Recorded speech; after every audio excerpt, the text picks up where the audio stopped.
गोलू एक छोटे से गांव का रहने वाला हूँ। मेरी उम्र 26 साल है। मेरी बड़ी मामी की उम्र 37 साल है और छोटी मामी की उम्र 30 साल है।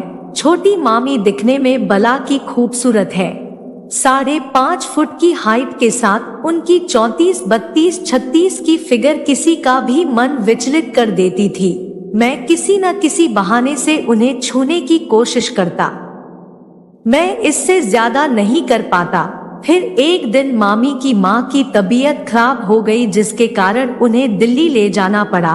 2 दिन बाद मामी का दिल्ली जाने का प्लान बना, पर समस्या ये थी कि मामी जाएं किसके साथ। घर में कोई मर्द तो था नहीं और नानी को उन्हें अकेले भेजने में डर लगता था। उसके अगले दिन मेरा भी नानी के घर जाने का प्रोग्राम बना। जब मैं वहां पहुंचा तो छोटी मामी अपना बैग जमा रही थी। मैं नानी के पास बैठकर बातें कर रहा था तो नानी ने मुझे समस्या बताई और कहा, अगर तू 2 दिन के लिए अपनी मामी के साथ चला जा। यह सुनकर मेरे मन में खुशी की लहर दौड़ गई। इसके बाद मैंने अपने घर फोन लगाकर सारी बात बता दी और दिल्ली जाने की तैयारी करने लगा। मामा के गांव से दिल्ली सड़क मार्ग से जाने पर 10 घंटे लगते हैं। उधर से दिल्ली जाने का साधन सिर्फ बस है। मैंने शाम को स्लीपर बस में एक डबल बर्थ वाली स्लीपर बुक करवा दी। अगले दिन नानी और बड़ी मामी ने हमें विदा किया। हम दोनों स्टैंड पर बस के आने का इंतजार कर रहे थे। मैंने देखा कि मामी थोड़ी टेंशन में थी तो मैंने मामी के कंधे पर हाथ रखकर उन्हें भरोसा दिलाया। इतने में बस आ गई और मैं और मामी बस में आकर अपनी सीट ढूंढकर बैठ गए। हमारी स्लीपर सबसे लास्ट में ऊपर वाली थी, जो मैंने जानबूझकर बुक की थी। बस चल पड़ी। मैं और मामी इधर उधर की बातें करने लगे। साथ ही मैंने कानों में ईयरबैंड लगाकर अपने मोबाइल में रोमांटिक मूवी चला ली और देखने लगा। थोड़ी देर बाद मामी बोली, जब तक नींद नहीं आती मुझे भी टाइम पास करना है। उस समय रात के 9 बज रहे थे तो मैंने ईयरबैंड में से एक साइड का बैंड मामी के कान में लगा दिया और हम दोनों मूवी देखने लगे। अब 10 बज चुके थे और बस में भी अब अंधेरा हो गया था। बस अपनी रफ्तार पर थी। हम दोनों भी लेट गए थे। मैंने जिस हाथ से फोन पकड़ रखा था वो मामी के साइड वाला हाथ था। मैंने आइडिया लगाकर मामी से कहा, मेरा ये हाथ दुखने लगा है तो आपके सिर के नीचे लगा लेता हूँ। मामी ने एक बार मुझे देखा और फिर अपना सिर उठा दिया।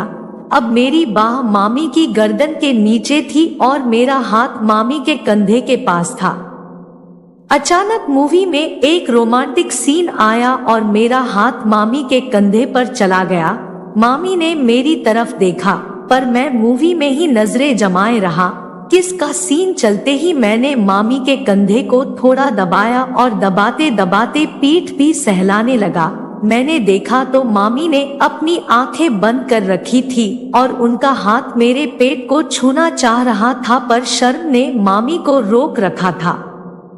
उन्होंने कहा, मुझे नींद आ रही है, मैं सो रही हूँ, तुम देखो मूवी। तो मैंने भी कहा, मुझे भी सोना ही है। मुझसे रहा नहीं गया और मेरा हाथ स्वतः ही मामी के पेट पर जा पहुँचा। मामी ने साड़ी पहनी थी जिसमें उनका पेट ना भी खुला था। मामी के पेट को छूते ही मुझ में एक करंट सा और मामी को भी एक थोड़ी सी कंपी हुई। मैं मामी के पेट को धीरे धीरे सहलाने लगा। मामी की सांसें तेज तेज चलने लगी। मैं भी समझ गया कि आग दोनों तरफ लगी है। अचानक से मामी ने करवट बदली और मेरी तरफ पीठ करके सो गई। मैं खींचका और धीरे से मामी के पेट पर हाथ रख दिया, साथ ही अपने शरीर को मामी के शरीर से सटा दिया। मामी ने मेरा हाथ पकड़ लिया लेकिन हटाया नहीं, वहीं पकड़े रखा। तभी मैंने महसूस किया कि मामी के हाथ का दबाव मेरे हाथ पर बढ़ रहा था। मैंने मामी को अपनी ओर घुमाया और उनके होठों को अपने होठों के बीच ले लिया। अब मैं उनके होठों का रस पीने लगा। इससे मामी एकदम से सिहर उठी, मगर मैंने मुंह नहीं हटाया। थोड़ी ही देर बाद मामी फिर से गर्म हो गई और मेरे कान में धीरे से प्लीज बोली।